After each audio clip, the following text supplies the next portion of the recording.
Kalau masalah salafi wahabi ini istilah, ya Allah, ini fitnah teman-teman sekalian. Ini fitnah. Dari mana istilah wahabi ini, dari mana istilah salafi ini? Ini fitnah. Setiap sebagian teman-teman kita yang berpegang pada sunnah Nabi SAW sering mengatakan kita kembali kepada pemahaman salaf. Pemahaman salaf maksudnya sahabat. Salaf itu orang terdahulu.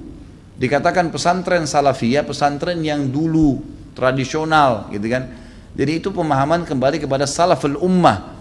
Hanya itu. Begitu dikatakan kembali kepada salaf, sahabat, oh ini kelompok salafi namanya.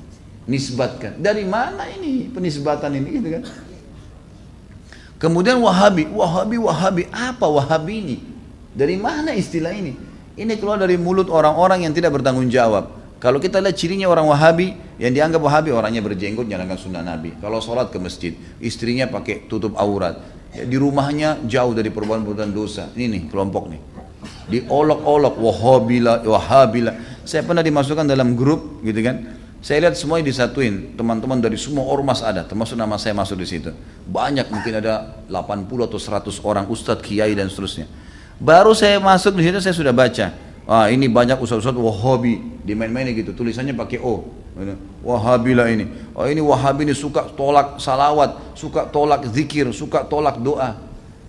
Saya berpikir kalau saya mau tanggapin, ini 80 orang, 100 orang di situ, kemudian akan habis waktu saya menyita di situ. Sudahlah, saya keluar, minta maaf, saya nggak ada urusannya di sini, saya keluar.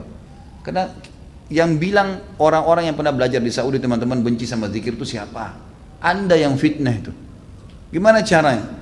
Orang yang belajar di Madinah, di Masjid Nabawi, di Mekah, zikir kepada Allah. Bahkan mereka paling banyak zikirnya kepada Allah. Mereka paling banyak zikir, tapi zikirnya pakai adab, nggak teriak-teriak, gitu kan? Nggak karang-karang. Apa yang Nabi SAW ajarin itu yang disebutin. Adab sama Allah, subhanallah, subhanallah. Dilakukan, bukan tidak dilakukan. Tapi tidak ada subhanallah, alhamdulillah. Dibayangkan main-main, Allah hu, apa ini?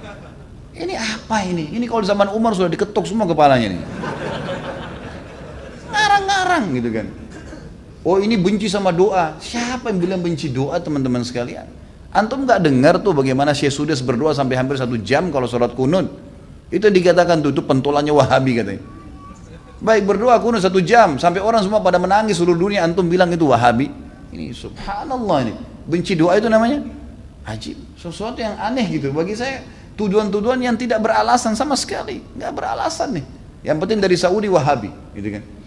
Saya sampai waktu mau berangkat ke Saudi, awal saya mau belajar tahun 90, teman-teman ayah saya sempat dipesan dari kota Makassar, Khalid, nanti kamu ke Saudi, ambil ilmunya tapi jangan jadi wahabi. Baik, saya berangkat 6 bulan pertama teman-teman sekalian, semua guru yang masuk saya ketakutan lihat. Ini wahabi nih. Apa ini wahabi nih? Mau yang menakutkan ini. Kena wanti-wanti begitu. Lama-lama setelah guru masuk, setiap guru masuk di Madinah, wallahi saya bersumpah atas nama Allah teman-teman sekalian, tidak pernah ada sebutan nama wahabi. Saya tidak pernah dengar kata-kata wahabi dari mulut mereka. Wallah, yang ada cuman qala Allah, qala Rasul. Allah berfirman, Rasulullah bersabda. Wallahi, saya sumpah di sini, di masjid ini memang begitu ajarannya. Begitu ajarannya, qala Allah, qala Rasul. Qala Allah, qala Rasul, selalu. Atau diikuti dengan penjelasan Ibnu Abbas, sahabat, Ibnu Umar, sahabat. Nih pemahamannya mereka, ini pemahamannya sahabat tentang ayat ini, tentang hadis ini. Itu yang kita pelajarin. Dan kalau ada masalah fikih didatangkan 4 madhab semua. Imam Syafi'i bilang begini, ini dalilnya. Imam Ahmad bilang begini, ini dalilnya. Imam Malik bilang begini, Abu Hanifah begini, dalilnya. Jelas, semuanya begitu. Setelah 6 bulan saya berpikir, kok saya harus takut dengan orang-orang seperti ini? Ilmu semua disampaikan, gitu kan? Ilmu semua. Dan bagaimana mempertemukan antara ambil ilmunya, jangan jadi wahabi. Bagaimana memahami? Saya nggak nyambung gitu. Gimana caranya? Gitu. Teman-teman sekalian, saya kasih jawaban secara akal sehat. Rasulullah SAW lahir di mana? Di Mekah. Ya, 13 tahun fase turunnya ayat-ayat Makkiyah di mana? Di Mekah. Baik, setelah itu Nabi SAW hijrah ke Madinah. Berapa tahun Nabi di Madinah? 10 tahun. Sampai meninggal kan? Kuburannya ada di sana. Demi Allah, Mekah sama Madinah markas Islam. Ada orang mengatakan itu markas Wahabi, markas ini tempat nabimu lahir dan mati. Kok gimana sih? Lalu dikatakan itu ajarannya tidak benar, yang sesat. Padahal kalau kita duduk di majelisnya ulama, Ini Rasulullah bersabda, ayat Al-Quran dalam surah ini, selalu itu. Silakan saya tantang siapapun teman-teman sekalian, bukan tantang. Saya ajak anda kalau lagi umroh, yang mengatakan Wahabi, tolong anda datang ke Masjid Nabawi, Masjid Haram Mekah, duduk di majelisnya salah satu ulama situ, coba dengerin apa yang mereka bilang. Coba jangan, atau mau bertanya silakan. Pasti mereka jawab, hukumnya kalau Allah berfirman surah ini, Rasulullah bersabda begini. Itu isinya. Itulah yang mereka bilang Wahabi. Ini kemurnian agama teman-teman sekalian. Dan kalau anda tidak pertahankan kemudian agama, lalu siapa yang mau pertahankan? Ini aneh sekali gitu. Ini luar biasa, sebenarnya harus diluruskan. Mudah-mudahan Allah berikan hidayah ya. Banyak orang Islam yang tidak faham, ya, dia kukunya masih panjang, sholatnya masih Senin Kamis, ikut-ikutan Wahabi juga. Bukannya belajar, bukannya nanya, malah ikut-ikutan. Ini fitnah di tengah-tengah kaum muslimin. Kata Nabi SAW, Yahudi terpecah 71 golongan, Nasrani 72, umatku 73, semuanya di neraka. Mampir neraka dulu, nanti masuk surga iya. Kecuali satu, nggak pakai lewat neraka masuk surga. Kata para sahabat sudah tanya, siapa itu ya Rasulullah? Apa kata Nabi? Yang berpegang pada sunnahku dan sahabatku. Nah ini yang selalu ditunjuk Salafi, Wahabi ini yang selalu berkata Rasulullah bersahabat. Ini orang yang berpegang pada kemudian Islam. Teman-teman sekalian, berhenti dalam masalah istilah-istilah seperti ini. Ini bahaya, memperpecah umat dan macam-macam.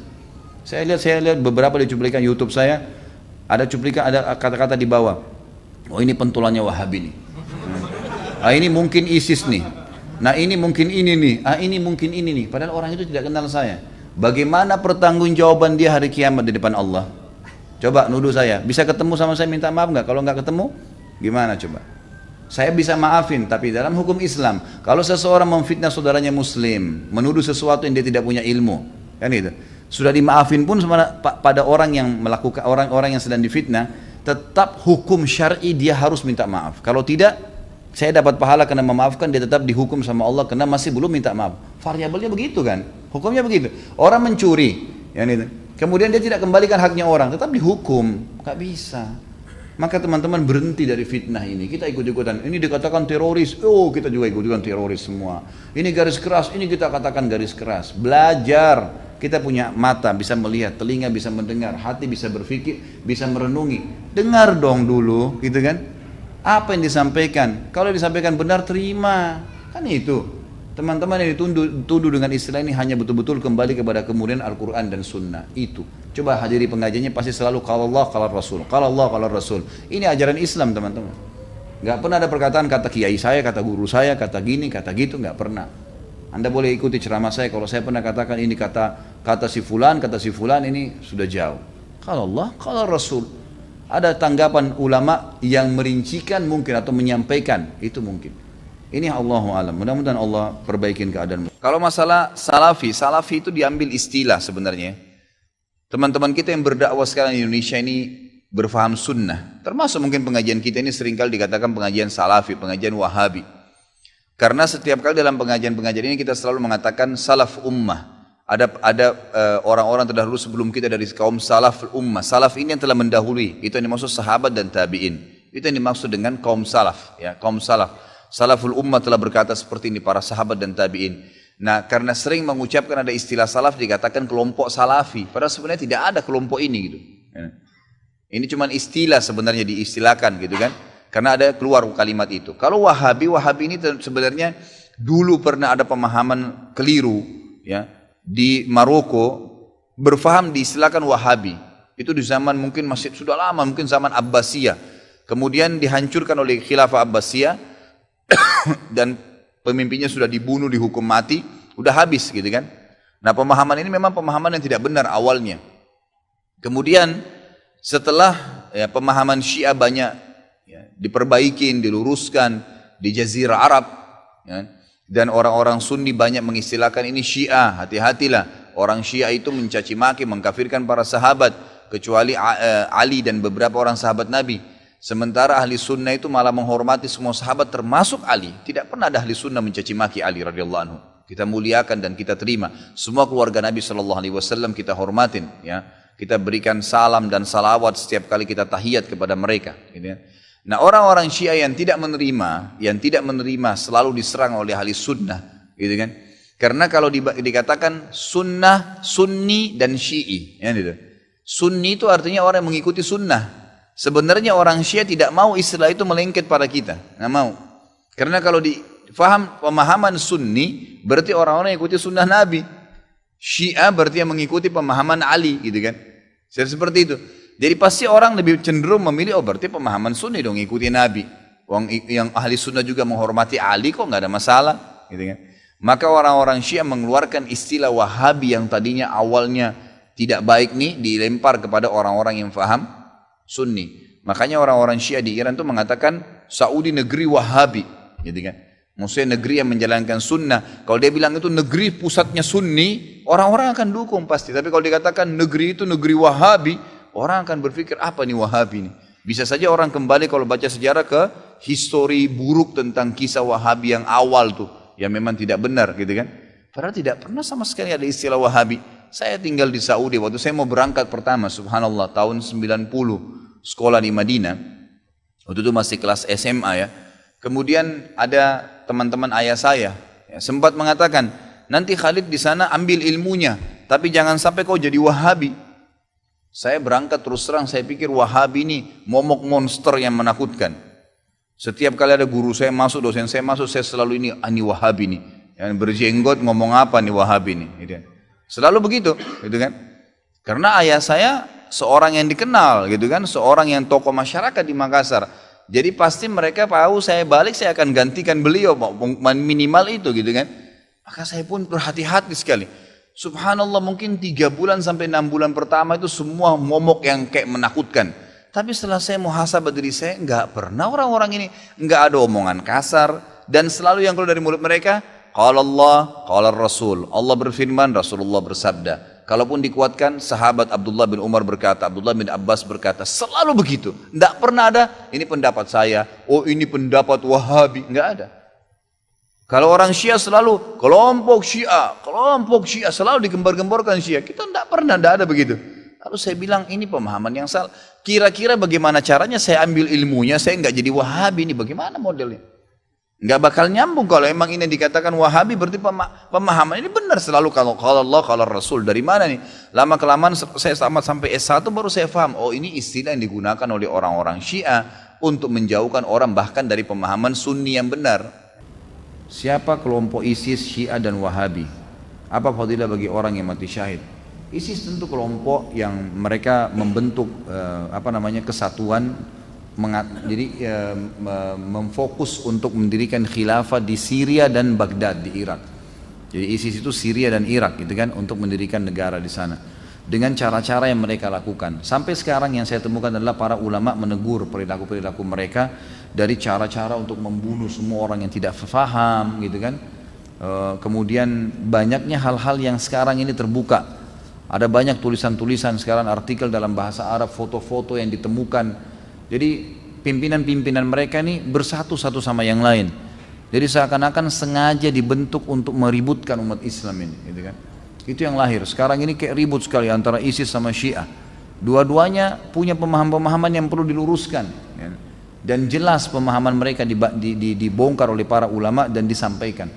Jadi memang sebaiknya dijauhi, dua-duanya ini dijauhi. Kalau masalah Wahabi itu istilah yang digunakan oleh orang-orang Syiah untuk meredam dan membuat kaum muslimin tidak menyukai orang-orang yang mengikuti sunnah Nabi. Karena yang dikatakan Wahabi itu orang yang malah sibuk dengan mengikuti sunnah Nabi. Dan yang paling banyak membongkar kedok orang-orang Syiah adalah ulama-ulama di Saudi. Dan kita tahu sendiri, kita nggak bisa bohongin, tidak bisa dibantah fakta sejarah. Nabi SAW lahir di Mekah, 13 tahun di Mekah, dan dakwah sempurna agama Islam di Madinah. Di mana-mana orang tahu sumber sesuatu itu adalah tempat mengambilnya, gitu kan. Jadi ilmu Islam itu tidak akan pernah berubah. Madinah dan Mekah kan menjadi basis. Nah, ulama-ulama sana itu sampai sekarang masih mempertahankan tradisi, mempertahankan sunnah Nabi dari zaman sahabat tabi'in sampai sekarang.